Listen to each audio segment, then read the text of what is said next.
So remember the way I ended last video? Of like icy snow. That was literally about 20 minutes ago. And because Iceland is Iceland, we've driven 20 minutes away and it's windy and there's still some snow, but there's some side light and some absolutely beautiful views. So we're gonna take out the cameras and try to get some photos here. Yeah, this is just the start of the video. And that's how I'm gonna intro it. And I know that was bad, but hopefully the video is better than that intro was. Luckily, I think Iceland kind of makes up for my lack of on-camera charisma. So here are some stunning snowy scenes to help you forget about my awkwardness. The thing I love about Iceland is kind of you can just pull over anytime you see light and take a picture. So we left our location this morning because we were getting snowed on, and we just pulled over at the side of the road because there was light. And out of nowhere, there's this awesome waterfall I have no idea the name of, and it's covered in icicles. There's a beautiful sky behind it. I literally just saw two swans land in a water puddle. It's like Frozen here. This is Frozen 3, and yeah, I'm taking a photo. I think the photo's okay. The video today, I don't know what's going on with it, but the photo's cool. Hidden away from the ring road is this cool little waterfall. In the summertime, it's probably fairly insignificant, but here in winter, drenched in snow and light, it makes for a subtly beautiful image. So, I take it.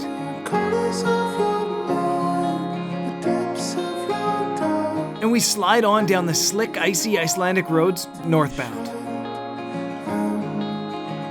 Okay, we made it to our next destination, which is Vitsakur, and we had some car trouble, so we're a little bit late. We weren't planning on shooting sunset here, so kind of we're late for our next destination, but it's a little bit of a walk down, and then it's this awesome sea stack. Oh. You look like a penguin. Dressed like penguins, we waddle down towards the sea. The path is pure ice, and though I do realize crampons would have been a smart thing to pack for a winter trip to Iceland, it does mean that you miss out on all the fun ice sliding and falling.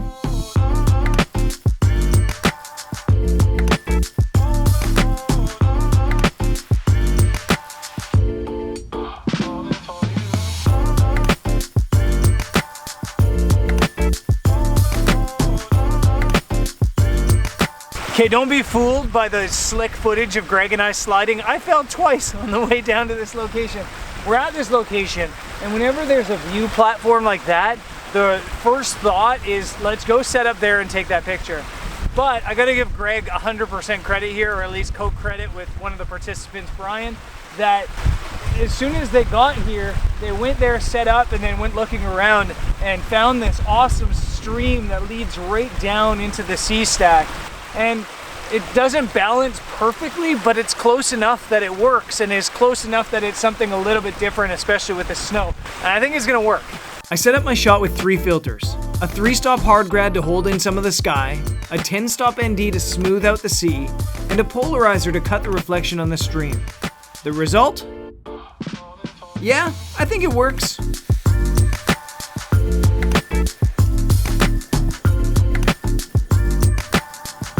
So with night starting to chase in and still a long drive to Akurai, we drove to our next location, where we'd find ourselves in over our, well, tires. What's happened? We're stuck.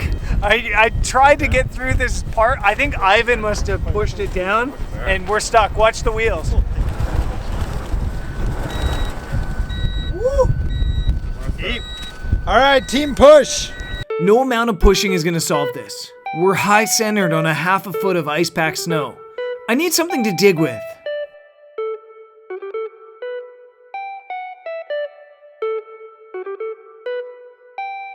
Is that a 3-legged thing? Yeah. Is that a 3-legged thing ice pick? Yeah.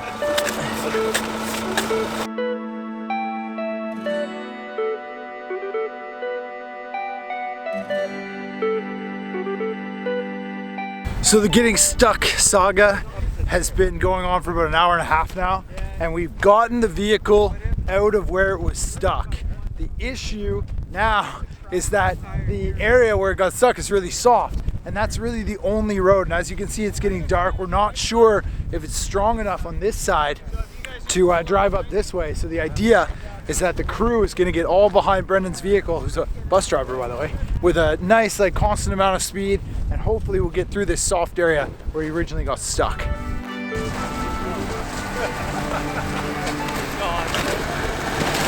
go, go, go, go! Yeah! Good job, guys! Thank you for pushing.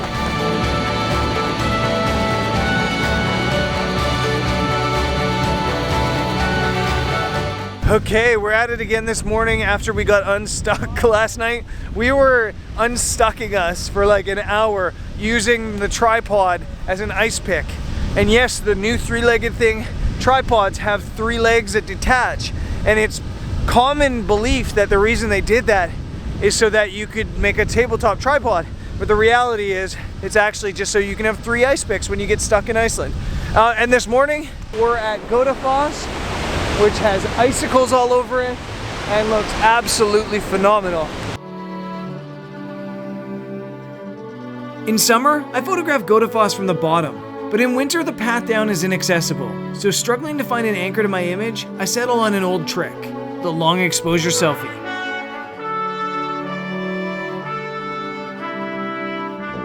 Look, okay, don't move!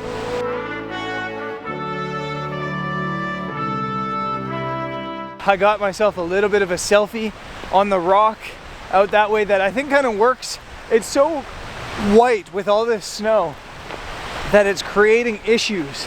So I thought maybe if I hike back along the waterfall a little bit, I'll be able to make a frame that puts the waterfall in a bunch of white snow. I don't know if it's gonna work, but I want to try something a little bit different.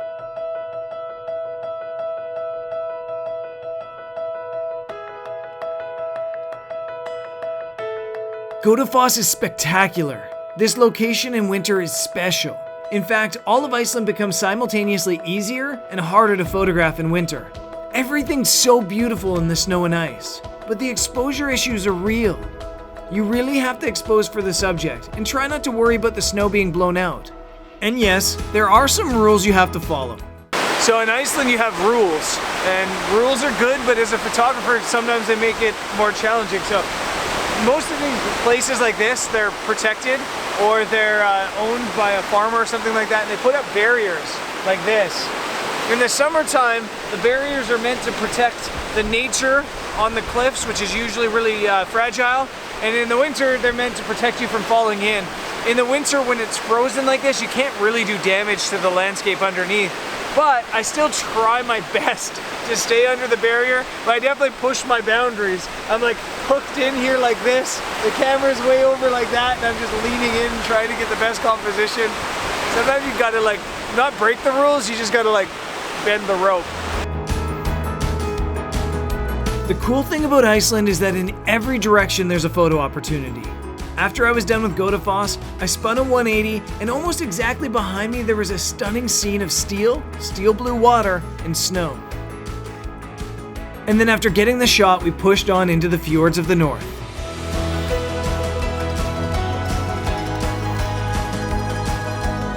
Since it looked like we weren't going to get a lot of light tonight, I decided to go on a bit of a location scouting mission. We're in Siglafjord, I guess. Would be the closest I could ever say it, and it's a really cool fishing town, but it's definitely a challenge to try to find a photo here. But I see this red house back that way that could make a nice part of the image. If there's a bit of a reflection there, it could be cool. After wandering through the gnarly scent of fresh cod, I found a bit of a classic travel photo, a bit of a selfie settled out on a pier looking into the fjord.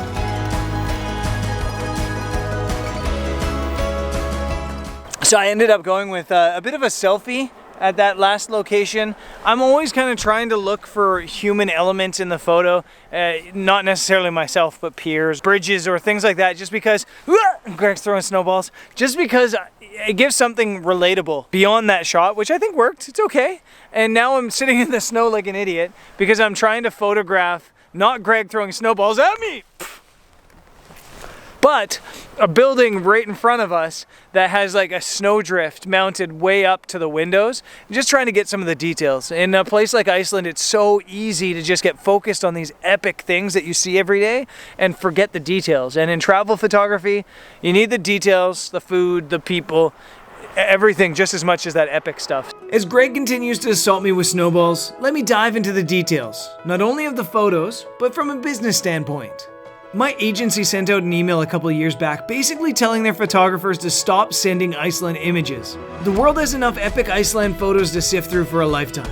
But last year, they sent out an email asking for images from Iceland of the details, the people, and indoor attractions. A magazine was having a hard time finding images that tell the whole story of the country rather than just the epic. And the truth is, oftentimes the simple images like these windows in Siglafjörður sell just as well as an epic hero shot. Okay, last trick of the day. We spotted this on the way. There's a red cabin, almost Norway-like, off with these mountains, and the sky is really dark and kind of epic that way. So I think we're gonna get a long lens shot out, stepping onto this stuff and not falling in. I should have been on a diet before doing this. And yeah, if you get close enough to the edge over here, you can separate the cabin and the fjord, and maybe even use this beach as a leading line. This is really, really beautiful. So I think this is our shot point right now.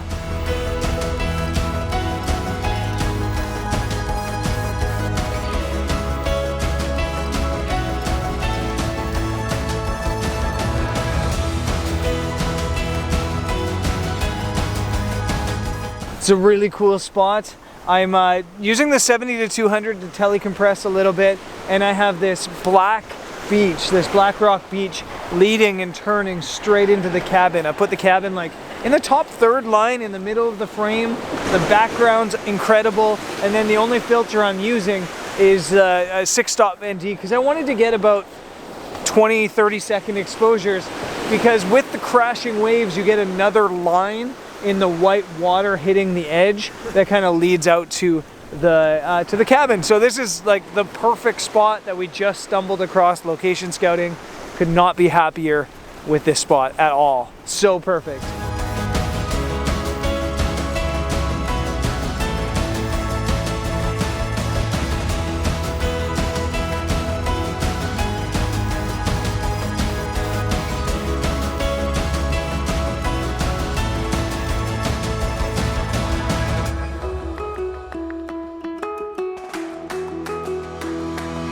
That's it for today's episode, guys. If you want to join me on a trip to somewhere like Iceland, be sure to click the link in the description of this video to check out what tours I'm operating in 2020 and beyond.